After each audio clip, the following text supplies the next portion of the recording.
Bismillahirrahmanirrahim. Assalamualaikum warahmatullahi wabarakatuh. Selamat pagi anak-anak. Bagaimana kabarnya? Mudah-mudahan di pagi yang cerah ini kalian dalam keadaan sehat walafiat serta selalu dalam lindungan Allah Subhanahu wa taala. Baiklah, sebelum pelajaran dimulai, marilah kita berdoa dulu dengan membaca Bismillahirrahmanirrahim. Untuk pertemuan kali ini, kita akan membahas tentang struktur dan fungsi organ ekskresi pada manusia. Tujuan pembelajaran, setelah kegiatan pembelajaran ini, diharapkan siswa dapat menganalisis hubungan antara struktur dan fungsi penyusunan organ ekskresi pada manusia. Pengertian sistem ekskresi. Sistem ekskresi adalah pengeluaran sisa metabolisme yang tidak dimanfaatkan lagi atau tidak digunakan oleh tubuh manusia. Bahkan apabila terserap lagi oleh tubuh kita, bisa menimbulkan penyakit pada kita atau pada tubuh manusia. Nah, sekarang coba perhatikan gambar organ-organ alat ekskresi yang terdapat pada tubuh manusia. Di antaranya kulit. Nah, sekarang coba perhatikan kalian, tubuh kita pasti semua permukaan tubuh kita itu dilapisi oleh kulit. Tidak ada satupun organ tubuh yang letaknya di luar tidak dilapisi oleh kulit. Ya. Di mana sisa hasil ekskresi yang dikeluarkan dari kulit itu berbentuk keringat. Ya. Kemudian nomor 2, paru-paru. Minggu lalu kita telah belajar tentang dalam sistem pernapasan bahwa paru-paru itu adalah sebagai tempat terjadinya proses pertukaran O2 dengan CO2. Nah, di sini kita membahas bahwa paru-paru juga termasuk alat ekskresi atau sebagai alat pengeluaran sisa hasil metabolisme yang dikeluarkan dari tubuh kita yang sudah tidak digunakan lagi atau sudah tidak dimanfaatkan lagi, yaitu yang berbentuk CO2 atau karbon dioksida. Yang ketiga, nah itu adalah ginjal. Nah, ginjal itu letaknya di pinggang, yang jumlahnya ginjal manusia itu ada 2. Nah, sisa hasil ekskresinya yang dikeluarkan dari tubuh kita itu adalah berbentuk urin atau air kencing. Ya. Yang keempat, nah itu adalah hati. Nah, dari hati kita itu sisa hasil ekskresinya yang dikeluarkannya itu adalah berbentuk empedu. Ya. Nah, jadi sisa hasil ekskresi ya yang dikeluarkan dari tubuh kita itu ya, yang di sini alat-alatnya itu ada 4. Yang akan dibahas pada hari ini itu hanya salah satu, yaitu kulit. Ya. Struktur kulit. Ya.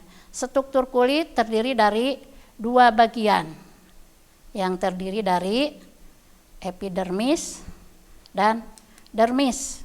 Ya. Nah, sekarang coba perhatikan struktur daripada kulit kita. Ya, yang pertama tadi lapisan epidermis. Epidermis itu berasal dari kata epi dan dermis. Epi artinya luar dan dermis artinya kulit. Jadi lapisan yang paling luar, ya, kulit paling luar. Nah, sekarang lapisan yang paling luar itu atau epidermis itu apa saja? Ya. Nah, di antaranya di sini coba kalian perhatikan, ada stratum corneum, ada stratum lucidum, ada stratum granulosum, dan ada stratum germinativum. Nah, yang pertama tadi stratum corneum pada lapisan epidermis itu, yaitu lapisan epidermis paling atas terdiri atas 25 sampai 35 lapisan sisik dari sel-sel yang tidak hidup. Yang kedua, yaitu stratum lucidum, yaitu lapisan jernih dan transparan, terdiri dari atas 4-7 lapisan sel-sel pipih, tidak berinti yang mati. Yang ketiga, atau bagian C, coba perhatikan pada gambar, ya, yaitu stratum granulosum, yang terdiri dari 3-5 lapisan sel-sel bergranula keratohyalin yang merupakan prekursor dalam pembentukan keratin. Yang keempat, stratum germinativum, yaitu lapisan sel-sel yang melekat pada jaringan ikat dari lapisan kulit di bawahnya atau dermis. Di bawah dan di antara sel-sel stratum germinativum terdapat melanosit yang menghasilkan pigmen melanin yang berfungsi dalam perwarnaan kulit dan melindungi kulit dari bahaya radiasi sinar ultraviolet, sinar matahari. Kemudian selanjutnya, atau lapisan yang kedua, yaitu yang disebut dengan lapisan dermis, yang terdiri dari akar rambut, pembuluh darah, kelenjar minyak, kelenjar keringat, dan serabut saraf. Nah, sekarang coba perhatikan. Tadi yang pertama adalah bagian dermis ini atau lapisan kedua ada akar rambut atau otot penegak rambut, supaya rambut ini berdiri dengan kuat, ya, yang melekat pada kulit, maka ditopang oleh akar rambut. Ya. Kemudian yang kedua, ya, pembuluh darah. Ya. Nah, pembuluh darah itu berada di sekitar akar rambut. Ya, yang mempunyai peran di sini pembuluh darah itu yaitu yang membawa nutrisi atau zat-zat makanan yang nanti akan diserap oleh akar supaya rambut di sekitar kulit itu atau yang rambut yang ada di sekitar kulit itu tumbuh dengan baik, sehingga di sini memberikan makanannya itu atau nutrisinya itu yaitu melalui pembuluh darah. Kemudian yang ketiga, nah itu adalah kelenjar minyak. Sekarang coba perhatikan kelenjar minyak atau dikenal istilahnya glandula sebaceae. Ya, glandula sebaceae. Glandula sebaceae ini juga berada di sekitar akar rambut, ya, yaitu yang menghasilkan minyak, ya, kelenjar minyak ini. Nah, untuk apa minyak di sana, ya, di kelenjar minyak itu atau glandula sebaceae itu? Yaitu agar rambut kita itu tidak mengalami kekeringan, ya, sehingga rambut pertumbuhannya bagus, ya. Kemudian yang keempat, nah itu adalah kelenjar keringat, ya, atau disebut juga glandula sudoripara. Ya, coba perhatikan gambar kelenjar keringat atau glandula glandula sudoripara, maaf, ya. Nah itu kelenjar keringat ini adalah sebagai penghasil keringat, ya. Nah di sini berbentuk gulungan atau menggulung, ya, dan nanti akan masuk ke serabut folikel rambut, ya. Nah dengan kelenjar keringat tersebut, nah itu menghasilkan keringat, ya, sebagai sisa hasil ekresi yang berasal dari kulit, ya.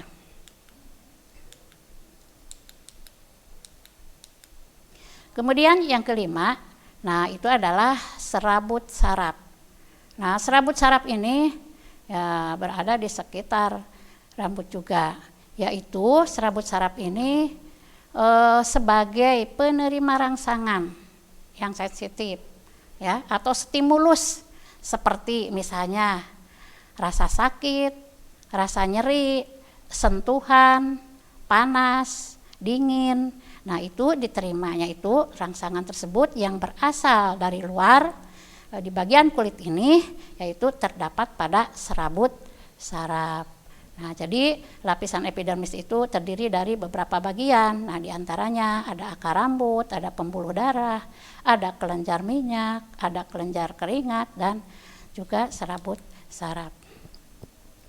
Sekarang fungsi kulit. Nah, fungsi kulit yang melekat pada tubuh kita itu fungsinya untuk apa? Nah, diantaranya di sini ada sebagai alat ekresi, sebagai alat perlindungan, sebagai pengatur suhu tubuh, dan juga sebagai metabolisme, dan juga sebagai alat komunikasi. Ya. Yang pertama, sebagai alat ekresi. Tadi sudah dijelaskan bahwa kulit adalah sebagai alat ekresi, yaitu mengeluarkan sisa hasil metabolisme yang berasal dari dalam tubuh kita, yang sudah tidak digunakan atau sudah tidak dimanfaatkan oleh tubuh kita, yaitu yang berupa keringat. Nah, di dalam keringat itu mengandung apa saja? Nah, diantaranya mengandung garam, mengandung urea, mengandung air, juga ion-ion yang lainnya, ya seperti natrium atau NH+. Ya. Yang kedua, sebagai alat perlindungan. Nah, bahwa kulit kita itu sebagai alat perlindungan. Perlindungan dari apa saja?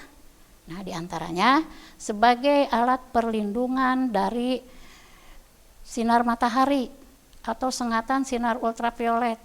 Ya, apalagi misalnya suhu sinar matahari itu panasnya itu sampai mencapai 39 sampai 40 derajat Celcius. Nah, itu berarti panasnya sangat ekstrim. Nah, terhadap kulit itu bisa berbahaya.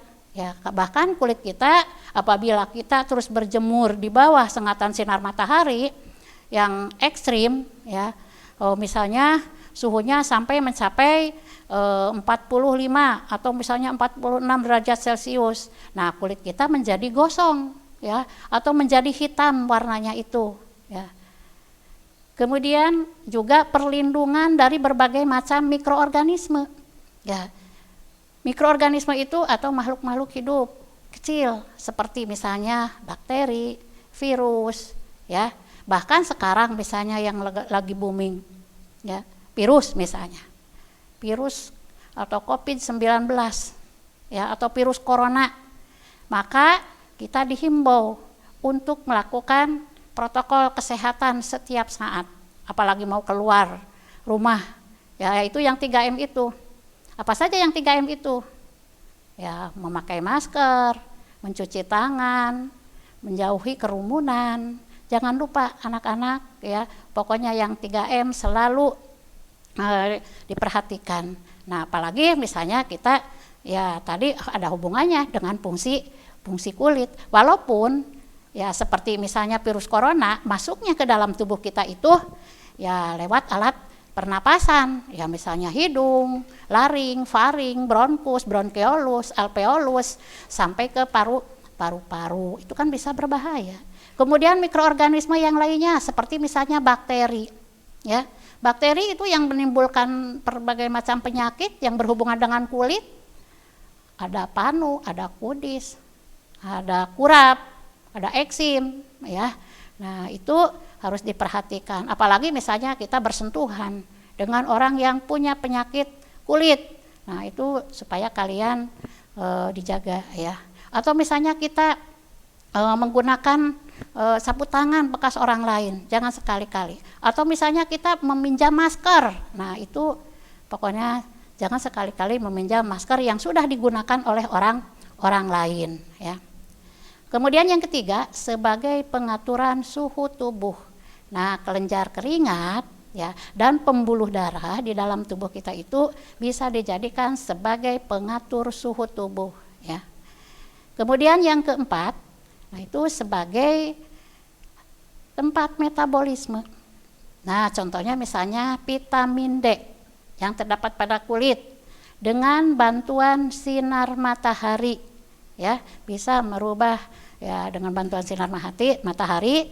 Nah, itu metabolismenya itu terjadi di kulit, ya. Kemudian yang kelima, nah itu sebagai alat komunikasi. Apa hubungannya kulit sebagai alat komunikasi? Nah, di sini bahwa kulit itu peka terhadap rangsangan atau stimulus, misalnya yang berhubungan dengan cuaca, ya. Nah, cuaca, suhu bisa panas kan, bisa dingin, ya. Nah, itu reaksi terhadap kulit itu maka dapat dijadikan sebagai alat komunikasi reaksinya itu. Kemudian juga bahwa misalnya pada kulit itu ya dapat dijadikan sebagai alat komunikasi misalnya terhadap sentuhan, benturan, rasa sakit atau rasa nyeri, ya. Nah, itu dapat dirasakan oleh kulit apabila rangsangannya itu berasal dari luar, gigitan nyamuk atau gigitan serangga yang lain, ya.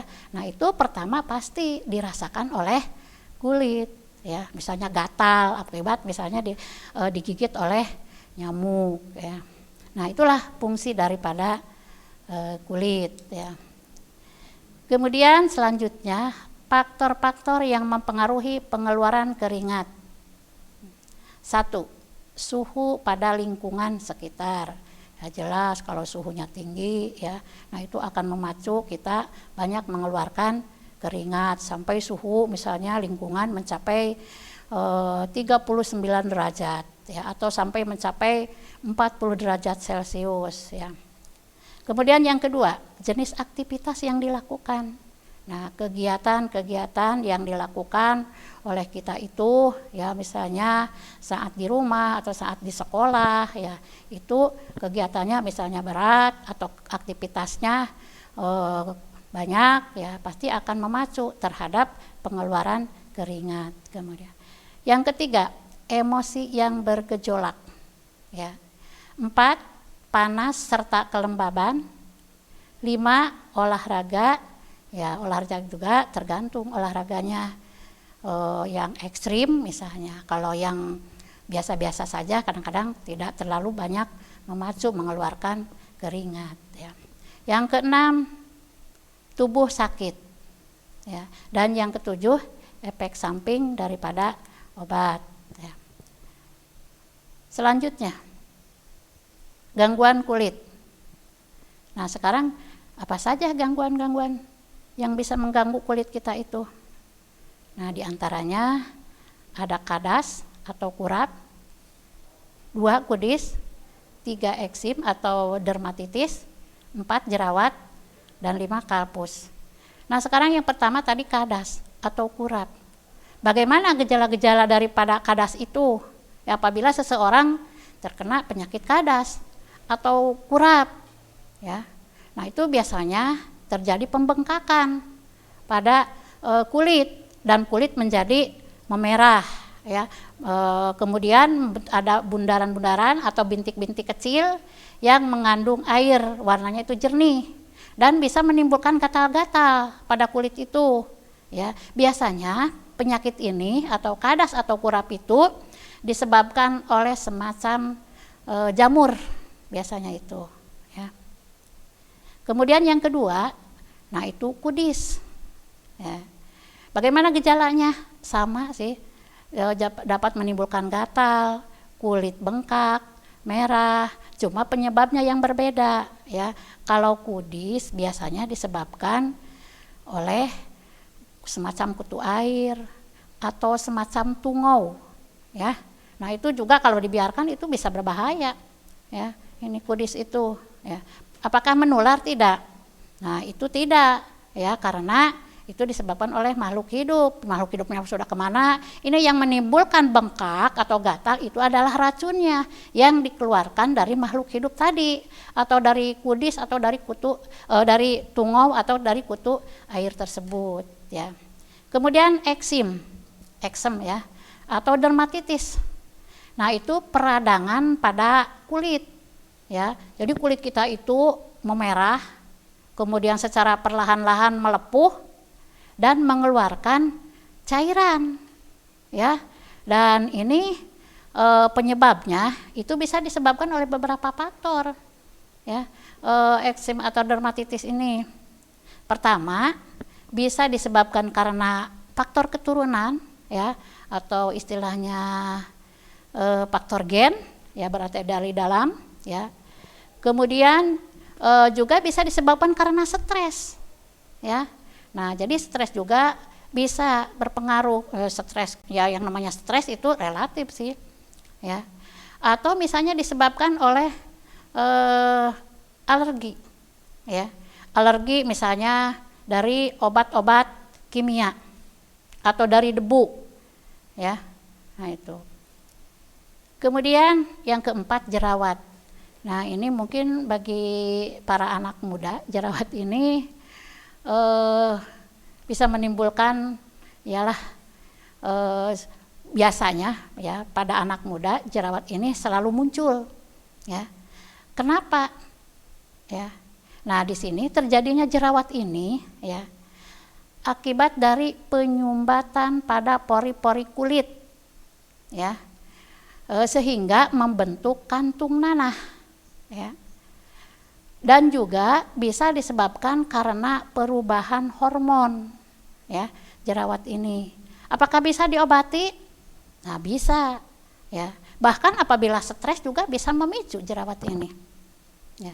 Atau misalnya selain oleh berbagai macam obat-obatan, ya, atau kotoran yang menempel pada pori-pori kulit, juga bisa stres juga bisa memicu, ya. Nah, itu. Apakah bisa diobati? Insya Allah bisa. Jerawat jangan khawatir, ya. Nah, itu jerawat bisa diobati.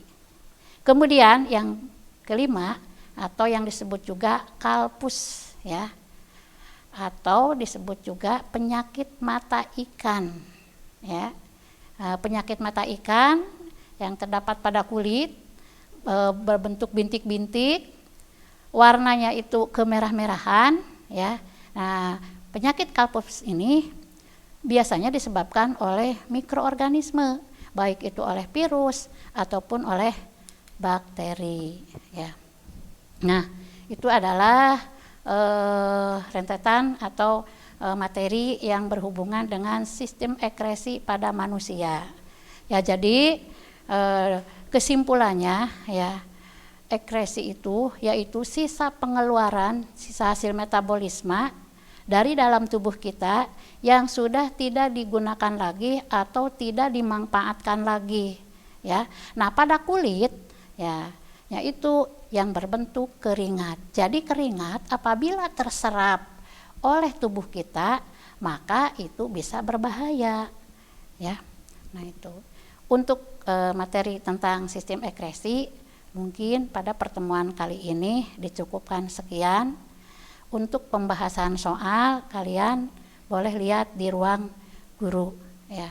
Nah, mudah-mudahan materi yang sudah disampaikan oleh Ibu bermanfaat bagi kalian dan mungkin supaya lebih dipahami. Sekian, wassalamualaikum warahmatullahi wabarakatuh.